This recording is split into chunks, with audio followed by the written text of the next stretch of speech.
कई दिनों से गांव में लगातार बारिश हो रही थी। हे भगवान, पता नहीं ये बारिश कब रुकेगी। पूरे घर में बारिश का पानी टपक रहा है। अरे पिंकी, जल्दी भाग, कहीं ये घर टूट कर गिर न जाए। मैं गोलू को लेकर बाहर जा रही हूँ। अपनी माँ के चिल्लाने की आवाज सुनकर पिंकी आलू जल्दी से भागकर घर से बाहर निकल आती है। अचानक तेज आवाज के साथ गोपी आलू का घर टूटकर गिर जाता है। अब उनके पास रहने का कोई ठिकाना नहीं था। गोपी आलू अपने बच्चों को लेकर बारिश में इधर उधर भटकने लगती है।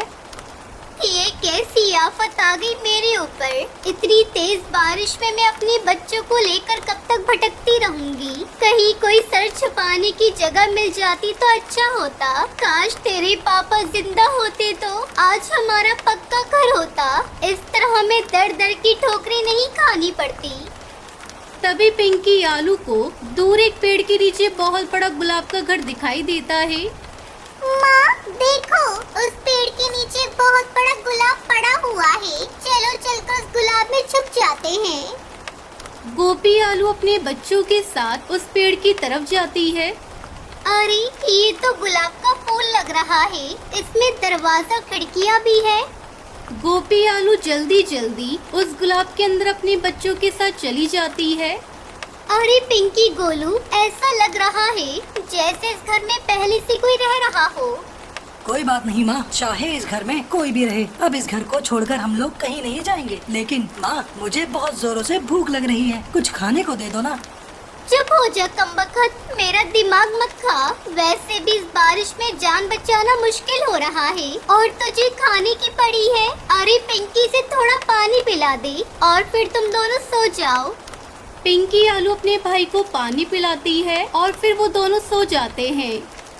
चलो, मेरे दोनों बच्चे तो सो गए, लेकिन मैं नहीं सो सकती। मुझे रात भर जागकर इनकी रखवाली करनी होगी। इतनी बारिश में कहीं कोई जहरीला जीव जंतु इस घर के अंदर ना आ जाए। रात भर गोपी आलू जागकर अपने बच्चों की रखवाली करती है। सुबह होने पर गोपी आलू को उस गुलाब में रहने वाले काली आलू की आवाज सुनाई देती है। कौन है मेरे इस घर के अंदर? जल्दी दरवाजा खोल, मैं बाहर बारिश में भीग रहा हूँ। गोपी आलू दरवाजा खोलती है। ए आलू, ये मेरा घर है, निकल मेरे घर से। नहीं निकलूंगी, जाओ जो करना ही कर लो। जब मैं इस घर में आई थी तो ये घर खाली पड़ा था। मैं कल भोजन लेने गया था और तेज बारिश होने लगी, इसलिए मैं नहीं आ पाया। चलो अब जल्दी निकलो यहाँ से। अंकल, हम लोगों को यहाँ से मत निकालिए, हम लोग कहाँ जाएंगे? मूर्ख बच्चे, तुझे एक बार में समझ में नहीं आता। मैं बोल रहा हूँ ना, ये घर मेरा है और मैं यहाँ किसी को नहीं रहने दे सकता। कालिया भैया, मैं आपसे विनती करती हूँ, मुझे और मेरे बच्चों को इस घर से बाहर मत निकालिए। जैसे ही बारिश रुकेगी हम लोग यहाँ से चले जाएंगे।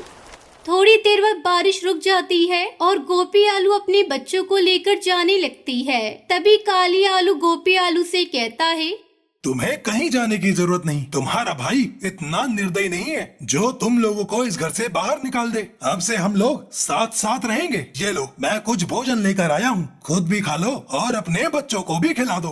काली आलू गोपी आलू को अपनी बहन बना लेता है और फिर सभी उस गुलाब के घर में खुशी खुशी रहने लगते हैं।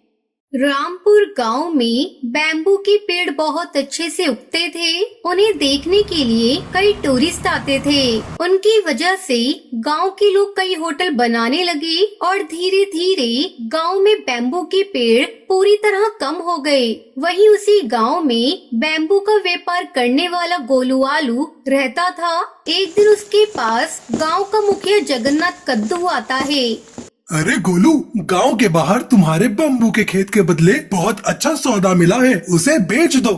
क्या बात कर रहे हो? आप जानते हो क्या, हमारे गांव में जो लोग आते हैं वो बम्बू के पेड़ को देखने ही आते हैं। यहाँ जो नेचर है उसे एंजॉय करने के लिए आते हैं। हम व्यापार, पैसे, ये सब चक्कर में आकर ये बात पूरी तरह से भूल गए हैं।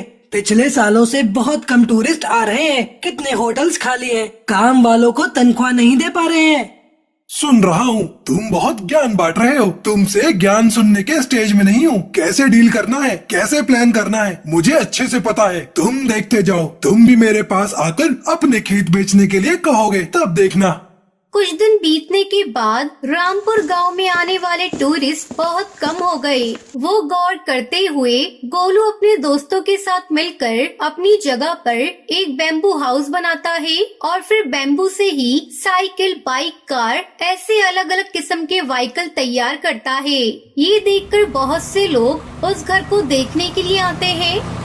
Wow, it's so amazing. यहाँ तो बैम्बू हाउस है और कितने तरह तरह के व्हीकल बने हुए हैं, वो भी बैम्बू से।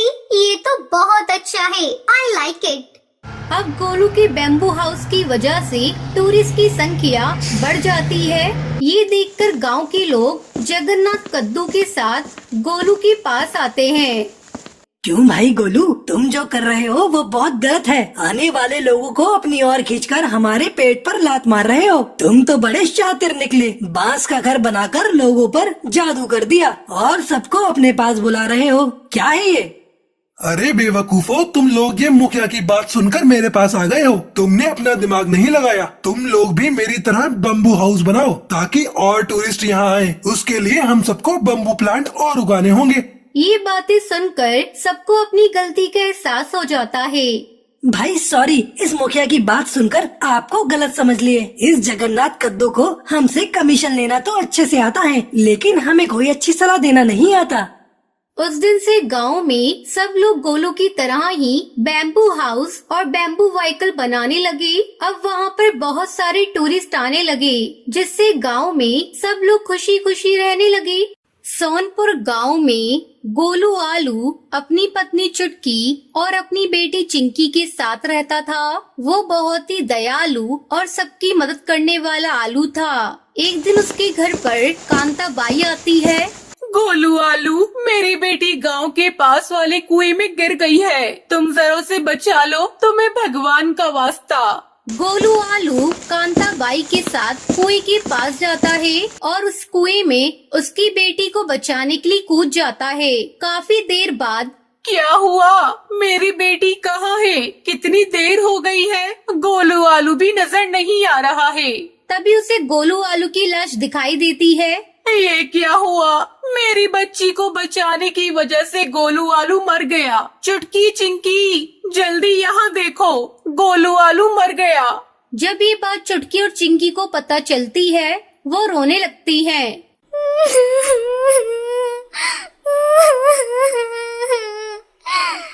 गोलू जी, आप हमें इतनी जल्दी छोड़कर क्यों चले गए? आपको मैंने कितनी बार समझाया था ऐसे गहरे कुएं में मत कूदा करो, लेकिन तुम सुनते कहाँ थे? देखो आपकी बेटी रो रही है। ऐसे ही गोलू आलू की मौत को 2 महीने गुजर जाते हैं। एक दिन उसके घर का मकान मालिक जगन्नाथ कद्दू आता है। ए चुटकी, 2 महीने गुजर गए हैं, लेकिन तुमने अभी तक घर का किराया नहीं दिया।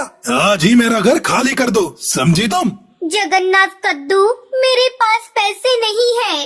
गोलू आलू की मौत के बाद हम बहुत अकेले हो गए हैं। जब मुझे कुछ काम मिल जाएगा, मैं तुम्हें पैसे दे दूंगी। जगन्नाथ कद्दू चुटकी की एक भी नहीं सुनता और उसका सारा सामान निकाल कर बाहर फेंक देता है।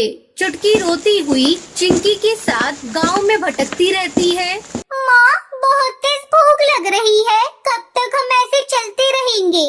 बेटा मैं क्या करूं? तू जानती है मेरे हालात कैसे हैं। सर छुपाने की जगह तक नहीं है। तभी वहाँ पर लालू टमाटर आता है।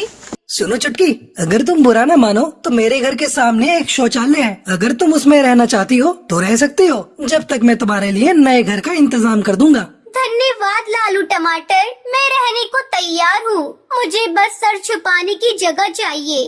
अब चुटकी अपने साथ चिंकी को लेकर उस शौचालय में रहने लगती है। वो उसे अपना आशियाना बना लेती है। माँ, कब तक हम इस शौचालय में रहेंगे? मेरा दम घुटता है माँ। बेटा, जल्दी ही हम अपने नए घर में जाएंगे, बस मुझे काम मिल जाए। ऐसे ही काफी साल गुजर जाते हैं। अब चुटकी आलू मेहनत करके अपना नया घर बना लेती है और शौचालय को खाली कर देती है। तो ये थी आज की कहानी। क्या आपको पता है गोलू आलू की मौत कैसे होती है? अगर आपको पता है तो आप हमें कमेंट करके जरूर बताएं।